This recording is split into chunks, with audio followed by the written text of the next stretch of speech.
Скажите, как маме помочь? Стала одна нога больше другой. Варикоз, прыгает давление, часто нет сил. Что нужно знать человеку, у которого поднимается давление?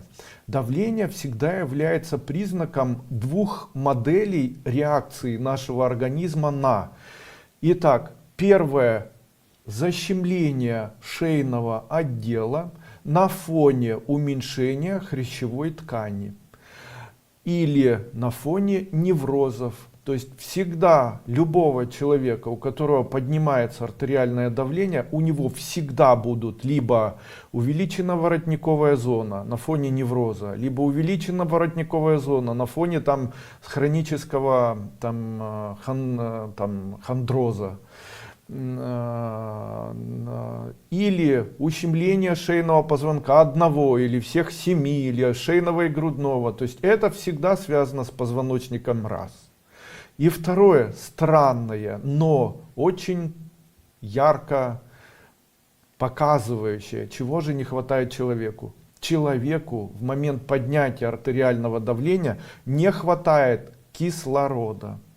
Если у человека поднимается артериальное давление, достаточно встать, потянуть руки вверх, после чего активно подышать, сделать 10-15 глубоких вдохов и выдохов, так, чтобы голова не кружилась. Не нужно это делать подряд. Можно 1-2 раза подышать, отдохнуть, и еще подышать, отдохнуть, и еще подышать, отдохнуть. То есть не приводить себя к тому, чтобы упасть.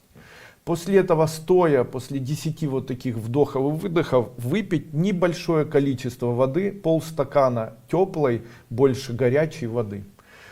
Почему теплая или больше горячей воды? Теплая или горячая вода приводит к выходу желчи в двенадцатиперстную кишку, что приводит к уменьшению кислотности, что приводит фактически к уменьшению глюкозы в крови, что приводит фактически к уменьшению инсулина. И это приводит к тому, что гликогированный гемоглобин снижается, что приводит к тому, что основной гемоглобин, который необходим человеку для того, чтобы полноценно дышать и направлять кислород в ткани организма, увеличивается. Таким образом, попив теплой воды и подышав 10 раз, можно купировать или снизить, или убрать заболевание артериальное давление, высокое артериальное давление. Есть великолепное упражнение, это 7 упражнений для позвоночника от Дуйко. Если выполнять этих 7 упражнений для позвоночника от Дуйко ежедневно, как я там показываю, и делать вот такие короткие по 10 раз циклы на протяжении дня, там 7 или даже 10 раз. То есть в общей сложности получится 70 вдохов и выдохов на протяжении дня. Использовать возможно препарат Вертебралис или успокаивающий препарат. Скоро выйдут, кстати, наши препараты из экстрактов. Это экстракт подорожника 100%, экстракт валерьяны 100%, то есть экстракт подорожника 100%.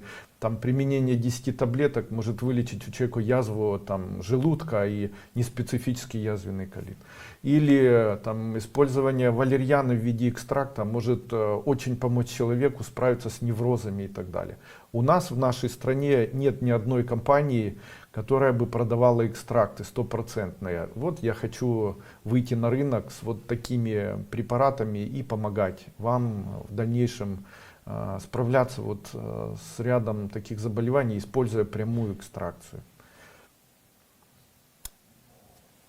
По поводу увеличения ноги, почему одна нога стала больше другой, это, как правило, связано с ущемлением пояснично-крестцового отдела и с заболеванием, которое называется полинейропатия. Полинейропатия обычно является следствием сахарного диабета 2 типа. Поэтому мамочке вашей нужно полностью перейти на кетоновую диету, на диету безуглеводную. И второе, принимать препарат альфа-липоевая кислота, которая является великолепным, и рутин, который является великолепным веществом, которое может помочь справиться с вот такими последствиями такого сложного заболевания.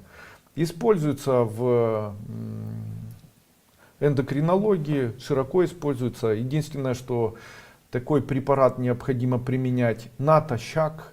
Альфа-липоевую кислоту принимают до приема пищи, желательно натощак, утром и вечером, обычно по 2 таблетки.